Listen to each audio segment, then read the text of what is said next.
Hi friends, welcome to Lakshmi కథల హరివిల్లు. మనం ఇప్పుడు మాదిరెడ్డి సులోచన గారిచే రచింపబడిన అందగాడు అనే నవల చెప్పుకుందామండి. ఆలస్యం చేయకుండా నవల్లోకి వెళ్ళిపోదామండి. నెల రోజులలో సోమసుందరానికి పొలం రిజిస్టరీ చేయించాడు రామచంద్ర. అతను ఆనందపడిపోయి హోటల్కు పార్టీ పిలిచాడు. డబ్బిచ్చుకొన్నారు. మధ్యలో నేనేం చేశాను? ఏం చేశావో నాకు తెలుసు, నా సంతోషం కోసం అన్నాడు. రామచంద్ర కాదనలేకపోయాడు. ఇద్దరూ ఓ పెద్ద హోటల్కు వెళ్లారు. Drinks, chips, fried chicken order చేశారు. డ్రింక్ మీరు తీసుకోండి, నాకు గోల్డ్ స్పాట్ చాలు అన్నాడు. యు ఆర్ స్కిప్పింగ్ నవ్వాడు. లేదండి, నాకు అలవాటు లేదు.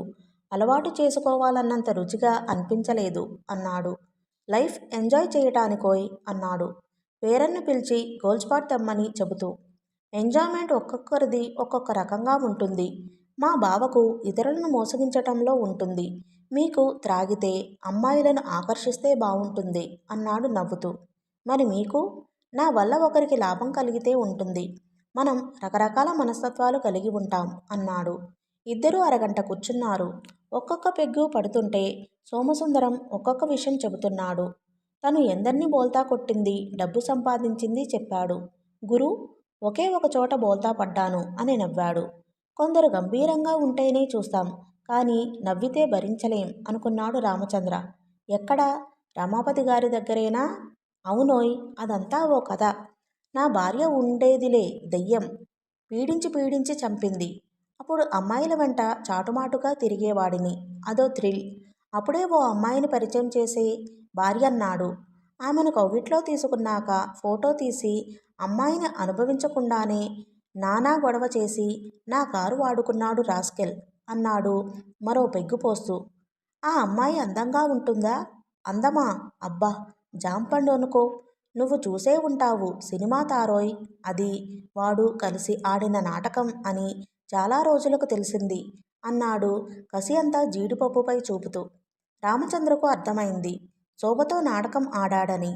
మళ్ళీ అడ్వాన్స్ ఇచ్చి మోసపోయారు కదూ. ఆర్పతి అంటే ఎవడో అనుకున్నాను అన్నాడు ముక్కుకు వేలు అడ్డు పెట్టుకుని. వాడని తెలిస్తే ఒక్క పైసా ఇచ్చేవాడిని కాదు. అప్పుడంటే నా భార్య ఆస్తి పోతుందని భయపడ్డాను. ఇప్పుడు నాకేం భయం లేదు. వాడికి పాఠం నేర్పి పైసా పైసా కక్కిస్తాను అని మరో పెగ్గు ఎక్కించాడు. జీడిపప్పు కూడా చేదుగా అనిపించింది. తనకు పెదనాన్న అనే అనుబంధమే లేకపోతే ఆ పాఠం తనే నేర్పేవాడు. ఆ మిస్టర్ నామచంద్ర, నీకు ధన్యవాదములు. నీవు కమిషన్ లేక వ్యాపారం చెయ్యొద్దు. నేను ఊర్లో నీ గురించి విన్నా. ఐ పిటియు. ఈ పాటికి ఇక్కడుంటే స్వర్గం కనిపిస్తుంది. నాకప్పుడే స్వర్గం నరకం చూడాలనిపించలేదు. భూమి మీదే ఉంటాను అన్నాడు నవ్వుతూ. మరో 2 పెగ్గులు పడేసరికి పిచ్చిగా మాట్లాడడం ప్రారంభించాడు. సోమసుందరం గారు, మనం వెళ్ళిపోతే మంచిదేమో అన్నాడు రామచంద్ర. అతను తల అడ్డంగా తిప్పాడు. నేను తాగానని అనుకుంటున్నావు కదూ. నాకు నిషా లేదు. నేను తాగలేదు.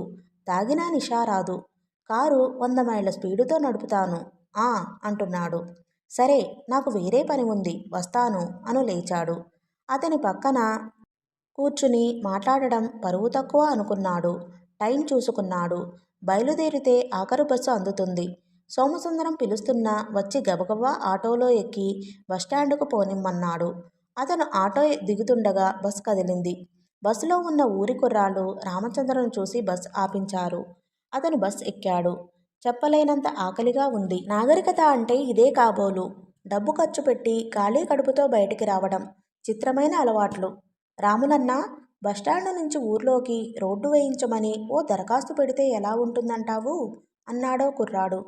కాంట్రాక్టర్ బతకాలి. ప్రజాప్రభుత్వం కదరా, మనమంతా బాధ్యత వహించాలి. శ్రమదానం చేస్తే దరఖాస్తు పెట్టినంతసేపు పట్టదు అన్నాడు. మనకు ఇన్సల్ట్ కదే అన్నాడో యువకుడు. ఒరే నాయనా, ఇన్సల్ట్ అనలేవు నవ్వాడు. అతనికి తరచుగా వినిపించే పదాలు ఇన్సల్ట్, సిటీ, దాడి, డేంజర్ అయింది, డ్యూటీ దొరుకుతుంది అంటుంటారు. ఇదే కృత్రిమమైన నాగరికత. దాన్నే గొప్పగా భావిస్తున్నారు. అమ్మా నాన్న అన్న పదాలలోని కమ్మదనం మమ్మీ డాడీలో ఉందా? అదొక వెర్రి వ్యామోహం. అయితే మన కార్యక్రమం రేపే ప్రారంభిద్దాం అన్నాడింకో కుర్రోడు. నేను రెడీ అన్నాడు రామచంద్ర. తట్టలకు పారలకు డబ్బు మరి? ఇంకో కుర్రాడి సందేహం. అందరి దగ్గర చందాలు వసూలు చేద్దాం అనుకున్నారు. ధర్మయ్య పెదనాన్న ఓ 500 ఇవ్వాలి. ఈ మాత్రం దానికి చందాలు ఎందుకురా, మనమే కొందాం అన్నాడు రామచంద్ర. అవును, ధర్మయ్య పెదనాన్న డౌన్ అయిపోయిండు అన్న దగ్గర అప్పు చేశాడు అన్నాడో కుర్రాడు. అదే పల్లెటూరులో గొడవ. ఏ చిన్న మాట దాగదు. ఒకరింట్లో చిన్న పొరపాటు జరిగినా, కార్యక్రమం జరిగినా, కొట్లాట జరిగినా తెల్లవారేసరికి ఊరంతా తెలిసిపోతుంది. అమాయకంగా అడిగేస్తారు. ఆర్థికంగా కాస్త ఉన్నవాడైతే ఆరాధిస్తారు, ఆదరిస్తారు. రామచంద్రం చూసి వరండాలో పడుకున్న పనికుర్రవాడు తలుపు తీసి బ్యాగ్ అందుకున్నాడు. అమ్మ నిద్రపోయిందా? ఆ అన్నాడు ఆవలిస్తూ. అతను వరండాలో లైటు వేసి ఒక క్షణం అలాగే నిలబడిపోయాడు. ఎదుటి గోడకు తండ్రి నిలువెత్తు ఫోటో ఉంది. అది ఇంట్లో ఉండేది. అలా తండ్రి దర్శనం కావడం శుభంగా, ఆనందంగా అనిపించింది. అతను లోపలికి నడిచాడు. హాలును పరికించి చూసి ఒక్క క్షణం కనుబొమ్మలు ముడివేశాడు. అస్తవ్యస్తంగా ఉండే వస్తువులు చక్కగా సర్ది ఉన్నాయి. తల్లికి రోజూ చెబుతూనే ఉంటాడు. తను సర్దుతుంటాడు. మళ్ళీ మామూలే. అతను తన గదిలోకి అడుగుపెట్టి మరీ ఆశ్చర్యపోయాడు. గోడవారగా ఉన్న మంచం గది మధ్యలోకి లాగి తెల్లటి దుప్పటి పరిచి ఉంది. ఎక్కడి వస్తువులు అక్కడ సర్ది ఉన్నాయి. ఒకసారి సరదాపడి కొని తెచ్చిన టేబుల్ ల్యాంప్ బీరువాలో ఉండేది. అది తలవైపు బల్లపై ఉంది. అక్కడే వార్తాపత్రిక పెట్టి ఉంది. రాజ్యలక్ష్మి వచ్చి ఉంటుంది అనుకున్నాడు. భోజనానికి రమ్మంటున్నారయ్యా అన్నాడు పనికుర్రవాడు. అతను ఒక్క నిమిషం అలా నిలబడిపోయాడు. రాజ్యలక్ష్మి కాదు వచ్చిందని అర్థమైంది. అతని గుండె వేగంగా కొట్టుకుంది. శ్రీలక్ష్మి వచ్చిందా? తనిప్పుడేం చెయ్యాలి? 2 నిమిషాల పాటు రాయిలా నిలబడిపోయాడు. అతను తలెత్తేసరికి పనికుర్రాడి కళ్ళల్లో కుతూహలం కనిపించింది. అతను అద్భుతమైన నాటకం చూడబోతున్నట్లు నిల్చున్నాడు. రామచంద్ర తేరుకున్నాడు. తను ఏ భావంతో ఆమెకు అభ్యంతరం లేకపోతే రమ్మని వ్రాశాడో ఆ భావంతోనే ఆదరించాలి. తమ పేర్లు ఊళ్ళో వారి నోళ్లలో నానకూడదు అనుకున్నాడు. నరసింహ, నువ్వెళ్ళి షెడ్డు దగ్గర పడుకో అన్నాడు. షర్టు వంకెకు తగిలించి లుంగీ చుట్టుకుని అతను విడిచిన దోవతి కుచ్చెళ్ళు మడతేసి కొయ్యపై వేసి అయిష్టంగా కదిలాడు. రామచంద్ర బావి దగ్గరకు వెళ్ళాడు. 2 బకెట్ల నిండా నీళ్లు, చెంబు, తుండు, సబ్బు ఉన్నాయి. అతను చేద బావిలో వేశాడు. నీళ్లు తోడుకుని స్నానం చేశాడు. 4 బాల్చీలు తలపై పడ్డాక కాస్త తేలిక అనిపించింది. యాంత్రికంగా సబ్బు రుద్దుకున్నాడు. అతనికి ఆమెనెలా పలకరించాలో తెలియలేదు. తల తుడుచుకుంటూ డైనింగ్ హాల్లోకి వచ్చాడు. నీలం రంగు పమిటి చెంగు, పచ్చని చేయి మాత్రం కనిపించాయి. బల్ల మీద అన్నీ అమర్చి ఉన్నాయి. అతను కూర్చుని వడ్డించుకున్నాడు. పలకరించాలా వద్దా? ఆవలిస్తూ భాగ్యమ్మ వచ్చింది. ఆమె చాలా రోజుల తరువాత నిద్రపోయినట్లు ఉంది. ఏం నాయనా ఆలస్యమైంది? అల్లుడిని తిట్టినవాడికి సహాయం చేస్తున్నావని మీ పెద్దమ్మ అంటుంటే ఎవరేం చేస్తారో అని భయం వేసింది అన్నది ఆవలిస్తూ. అలా వాగేవారంతా మురిగే కుక్కలమ్మా. నువ్వు భోజనం చేశావా అన్నాడు కూర్చుని. చేశాను నాయనా. నువ్వటు వెళ్ళగానే కారులో లక్ష్మి వచ్చింది. నన్నే పని చెయ్యనేలేదు. ఆ చిలకమ్మ లేదు అంటూ ఏదో చెప్పబోయింది. చిలకమ్మ ఎరుకమ్మల కథలు మనకెందుకు, అన్నం పెట్టు అన్నాడు. అతనికి బాగా తెలుసు చిలకమ్మ ఏమంటుందో. ఊళ్ళో అందరి శుద్ధులు తనకే కావాలి. వార్తాపత్రిక లాంటిది. ఎవరు ఏమన్నా తక్షణం అందరికీ చెప్పందే తోచదు. లోపల నిలబడిన శ్రీలక్ష్మి ఒక్కసారి అతనికి మనసులోనే దండం పెట్టుకుంది. ఇంతటి ఉదాత్త చరితుడిని అర్థం చేసుకోలేదా తను? పరోక్షంగా వాడు వీడు అది ఇది అని మాట్లాడని వారే నిజమైన సంస్కారులనుకో అంటుందెప్పుడు. తను ఎన్నో కాపురాలు చూసింది. పైకి ఎంత ప్రేమగా కనిపించినా అవసరం వస్తే హీనంగా కీచులాడుకుంటారు, సంస్కారహీనంగా మాట్లాడుకుంటారు. అమ్మా లక్ష్మి, పెరుగు తీసుకురా అంది భాగ్యమ్మ. అక్కడే ఉందత్తయ్యా అంది అతి మెల్లగా. రామచంద్ర లేచి వెళ్ళిపోయాడు. శ్రీలక్ష్మి అన్నీ తీసి సర్దుతోంది. లక్ష్మి, ఏమనుకోకే అమ్మాయి, వాడి మనసు గాయపడింది. నువ్వు వెళ్ళాక ఈ ఊరు విడిచిపోవాలన్నంత ఆవేశం వచ్చింది. నిజంగా వాడు కాబట్టి తట్టుకున్నాడు అన్నది విచారంగా. ఇప్పుడేమైందత్తయ్యా అంది కన్నీరు ఆపుకుంటూ. వాడు పలకరించలేదని ఏమనుకోకు అంది అర్థింపుగా. శ్రీలక్ష్మి క్షణం అత్తగారి వంక చూసింది. వీళ్ళు మనుషులో దేవతలో అర్థం కాలేదు. అత్తయ్యా, వారు తిట్టనందుకు బాధ కలుగుతోంది. మీ మంచితనం భరించలేకుండా ఉన్నాను. నన్ను తిట్టండి, కొట్టండి అంటూ ఆపుకోలేని దుఃఖంతో ఆమె చేతులలో వాలిపోయింది. చా ఊరుకో అమ్మా, ఊరుకో అంటూ బ్రతిమలాడింది భాగ్యమ్మ. ఆమె మేగడ పాలు కలిపి కోడలి చేతికిచ్చింది. ఆమెకు భర్తను ముఖాముఖి కలుసుకోవడం ఇష్టం లేదు. ధైర్యం అంతకన్నా లేదు. దేవతామూర్తి అత్తగారి మాట తిరస్కరించలేక యువతలకు వచ్చింది. గదిలో రామచంద్ర లేడు. అతను తలుపులు వేయడానికి వెళ్ళినట్లున్నాడు. ఆమె గబాల్న గదిలోకి వెళ్ళి బల్లమీద పాలు పెట్టి వచ్చి యువతలి గదిలో చీకట్లో నిలబడిపోయింది. రామచంద్ర వచ్చి మంచంపై కూర్చుని పాలు తాగాడు. అది చూసిన శ్రీలక్ష్మి హృదయం ఉప్పొంగిపోయింది. అక్కడే కూర్చుంది. అతను తన గురించి ఎంత నీచంగా ఊహిస్తున్నాడో, తను తన గురించి ఎలా చెప్పుకుంటుంది? అతన్ని గమనిస్తోంది. వెళ్ళి అతని చేతులలో సేద తీరాలని ఉంది. పెద్దరికం ఉట్టిపడుతూ ఎంత ఆరోగ్యంగా కనిపిస్తున్నాడు అనుకుంది. అతను వెలకిలా పడుకుని లైటు ఆర్పేశాడు. అంతా చీకటిమయం అయింది. శ్రీలక్ష్మికి ఏం కనిపించటం లేదు. వెళ్ళి చూడాలని ఉంది. జీరో బల్బ్ వేయాలని ఉంది. స్విచ్ వేయాలని ఉంది. వేస్తే అతడు చూస్తాడు. తనెంత దురదృష్టవంతురాలు. ఒకప్పుడు తనను ఎంత అల్లరి చేసేవాడు రామచంద్ర. ఏయ్, దీపం ఉండని, వెలుగులో నీ అందం చూడని అనేవాడు. తను దీపం ఆర్పి అతని సరసన చేరేది. వెలుతురంటే భయమా అని ఏడ్పించేవాడు. నిజంగా ఇప్పుడు వెలుతురంటే భయం పట్టుకుంది. అదే సమయాన రామచంద్ర సతమతమవుతున్నాడు. శ్రీలక్ష్మిని తను పలకరించలేదు. ఏమనుకుంటుందో? అతనికి కొత్తగా గమ్మత్తుగా ఉంది. ఎలా పిలవాలో అర్థం కాలేదు. తన ప్రవర్తనకు విరక్తి చెందితే? అతనికి ఈ సమస్యకు ఒకటే పరిష్కారం కనిపించింది. రాజ్యలక్ష్మిని పిలిపించాలి. అప్పుడే తనకు విముక్తి. మర్నాడుదయం నీళ్లు తోడుతున్న గిలక శబ్దానికి మేలుకుంది శ్రీలక్ష్మి. బయటకు చూసింది. జీతగాడు నీళ్లు తోడి తొట్లు నింపుతున్నాడు. భాగ్యమ్మ కచ్చికతో పళ్ళు తోముకుంటుంది. మసకమసకగా ఉంది వాతావరణం. లేచి బయటకు వచ్చింది. అప్పటికే పాలు కాగుతున్నాయి. ఆమెకు కాఫీ అలవాటైంది. భర్తకు టీ ఇష్టమని కాలకృత్యాలు తీర్చుకుని టీ కాస్తుండగా పనికుర్రవాడు వచ్చి తాళం చెవులు ఇచ్చాడు. అయ్యగారు మర్చిపోయారంట అన్నాడు నరసింహ. అయ్యగారేరి అన్నది ఆదుర్దాగా. అందరూ రోడ్డు దగ్గర పనిచేస్తున్నారు అని తుర్రుమన్నాడు. వాడికి టీ కాచాలా? అసలు తీరిక ఉంటుందా? ఎవరో రావడం, తను వెళ్ళిపోవడం ఇదే తంతు అన్నది భాగ్యమ్మ. ఆమె కొడుకు పంపిన తాళాలు కోడలికిస్తూ అతని మాట చెప్పింది. ఆ అల్మరలో నెస్కెఫ్ అంటారో బ్రూ అంటారో తల్లి, కాఫీ పొడి ఉంది, కలుపుకో. నా దగ్గర తాళాలుంటే ఊరందరికీ దానం చేస్తానట.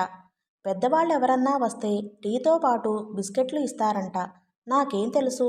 పిల్లలకు పంచిపెట్టాను అన్నది. శ్రీలక్ష్మికి నవ్వు వచ్చింది. తాళాలు తీసి బొడ్లో దోపుకుంది. అత్తగారు చెప్పిన కాఫీ తాగలేదు. 12 గంటలకు వచ్చాడు రామచంద్ర. అతడు ఒక్కడు కాదు, వెంట 2 పెద్దవాళ్ళున్నారు. రండి బాబాయ్, ఇక్కడే భోజనం చేస్తూ మాట్లాడుకుందాం అన్నాడు. వాళ్ళు వచ్చి డైనింగ్ టేబుల్ దగ్గర కుర్చీలు లాక్కుని కూర్చున్నారు. రామచంద్ర స్నానం చేసి వచ్చాడు. అతనే వడ్డించుకుని గబగబా భోంచేస్తూ వాళ్లకు పౌల్ట్రీ ఫార్మ్ స్కీమ్ చెప్పాడు. చూడండి బాబాయ్, మోసం అన్యాయం చేస్తే తప్ప కష్టపడకుండా ఏ వ్యాపారంలోనూ అధిక లాభాలు రావు. దొంగతనం చేసేవాడు కూడా కొన్ని నిబంధనలు పాటిస్తాడు, లేకపోతే పట్టుబడతాడు. అందుకే మీకు ఫామ్ పెట్టే కంటే ముందు అన్నీ ఆలోచించుకోండి అన్నాడు. అబ్బాయిలతో ఓ మాట అంటాన్రా అన్నాడు ఒకతను. అవును మరి, చేసేది వాళ్ళు కదా అన్నాడు మరొకతను. అతను చెయ్యి కడిగేసుకుని లేచేసరికి చిలకమ్మ వచ్చింది. ఈ మహాతల్లి దిగబడిందే అనుకుంటూ వాళ్ళిద్దరూ వెళ్ళిపోయారు. ఏరా రావుడు, నీ పెళ్ళాం వచ్చిందట అంది. రావద్దని చెప్పేవేమిటి? నీ సోద్యం కూలా, నేను చెప్పడం ఏమిటి?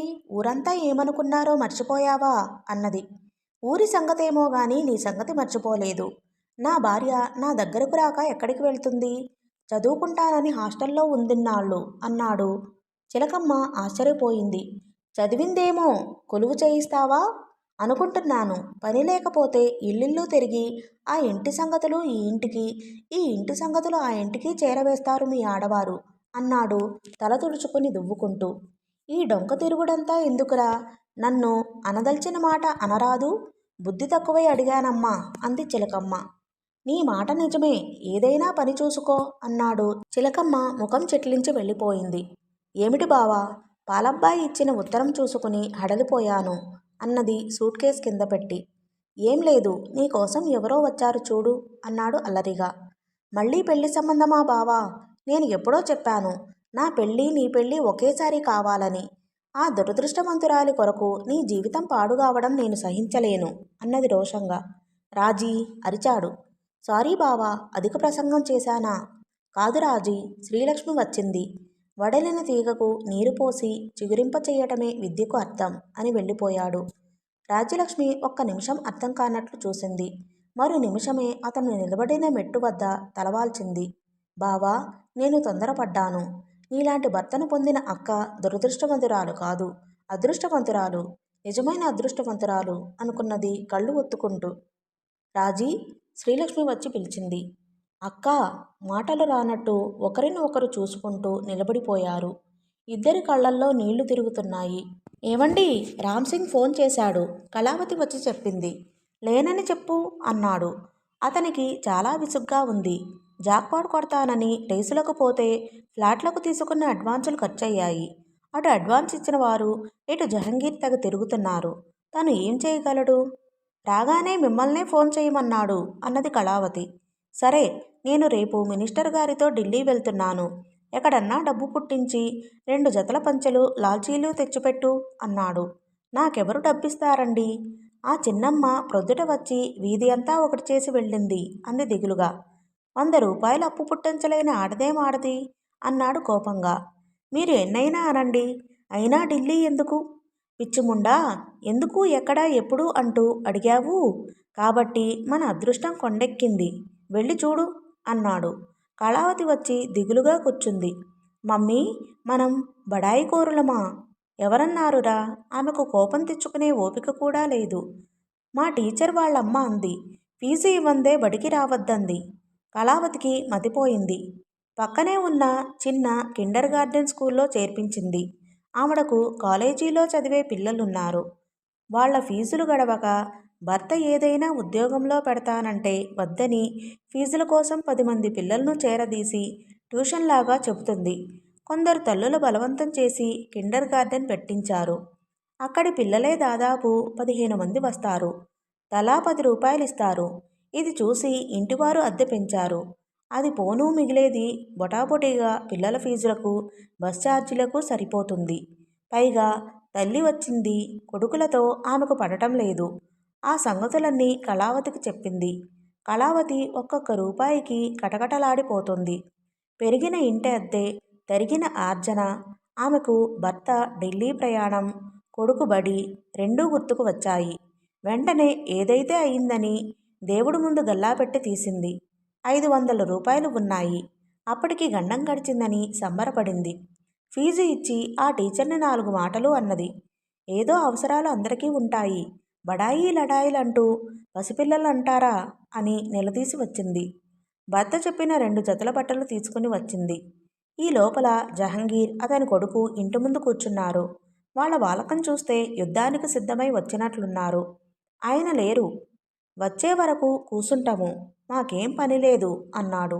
వాళ్ళని ఇంట్లోకి ఆవిడ రమ్మనలేదు. వాళ్లే వరండా మెట్ల మీద కూర్చున్నారు. కళావతికి భయం వేసింది. ఆయనొచ్చాక రండి అన్నది మెల్లగా. ఏమి పెండ్లం ఉన్నవమ్మా? ధర్మయ్య ముఖం చూసి ఊరుకున్నాం. ఇండ్ల పండబెట్టి లేడంటావు?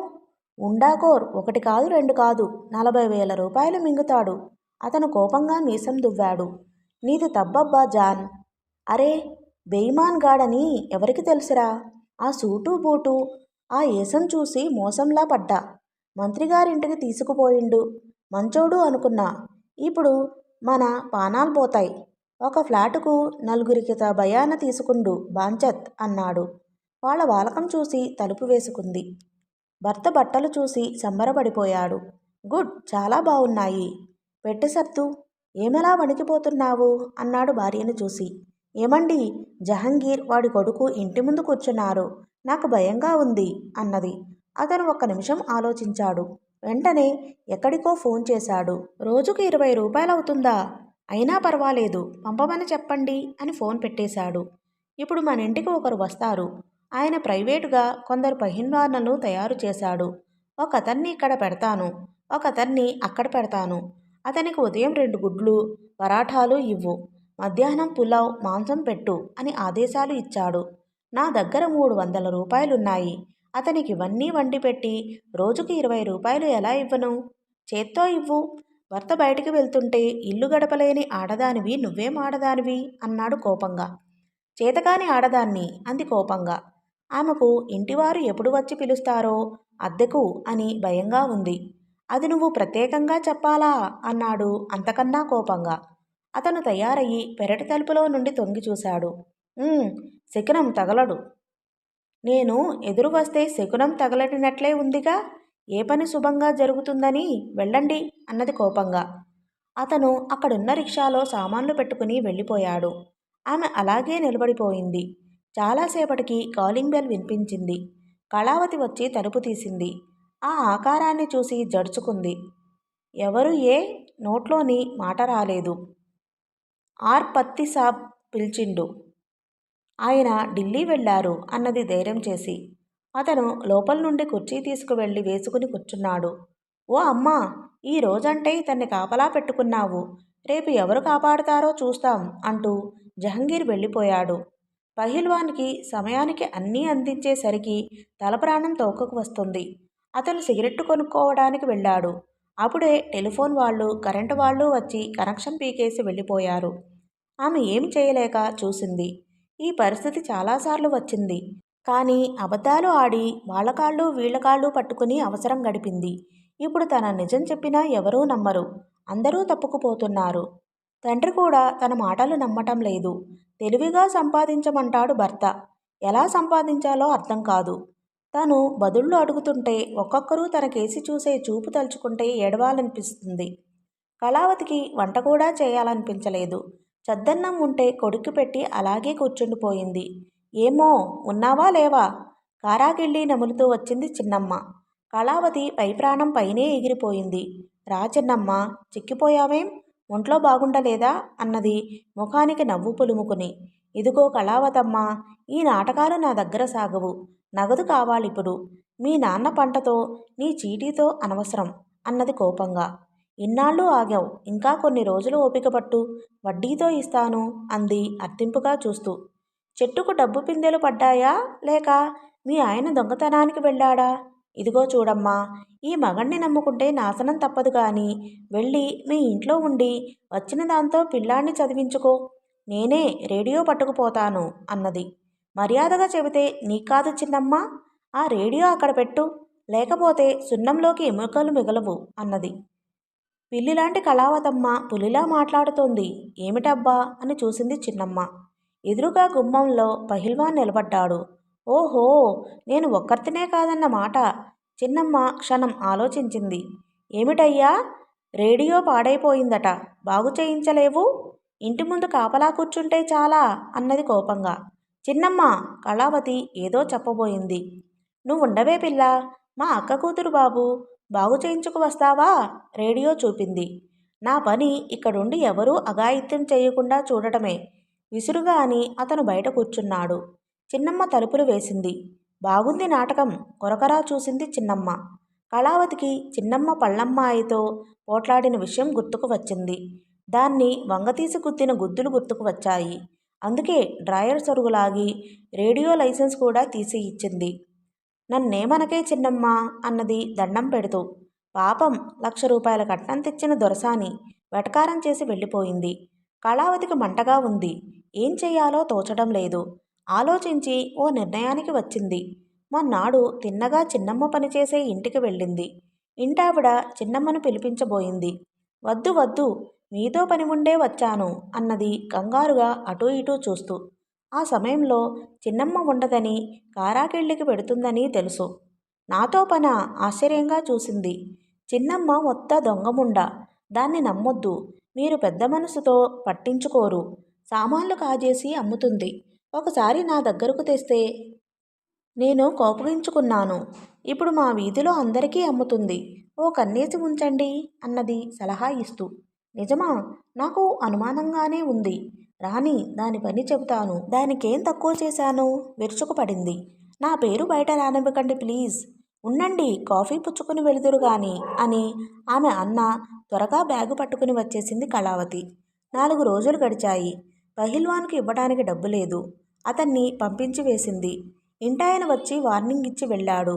అద్దె కట్టకపోతే సామాన్లు బజార్లో పడేస్తానంటూ పాలమ్మాయి వచ్చింది. పేపర్వాడు తిరిగి వెళ్ళాడు. ఆమెకు ఎటైనా పోదామని ఉంది. దూరంగా చిన్నమ్మ కనిపించింది.